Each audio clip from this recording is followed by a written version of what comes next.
Welcome back to another episode of Rosengolds. On location at the ranch and about to feed my horses.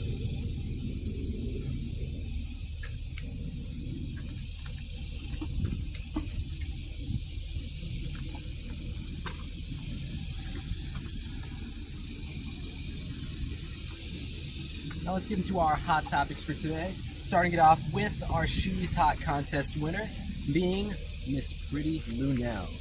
Now we've had her as our winner for our She's Hot contest before. You might have seen that back then. Oh, Miss Lunel, Miss Pretty Lunel, and her daughter, as you might have seen before on our channel. But we're giving her yet another win because Miss Pretty Lunel deserves it.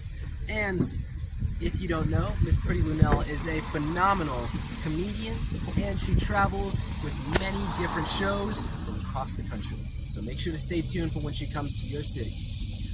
Other than that, let's get into our hot topics and mentions, starting with Mecha Matcha, the Sakari Ramen, Pookie Store, our good friends down at Cat Tattoo, and Miss Sherry, as well as Anvil Tattoo with Waylon.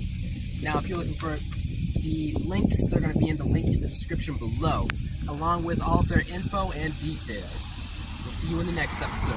We're going to get some delicious 4th of July barbecue going on, and Kylie Jenner, that's sweet. We'll save a piece for you.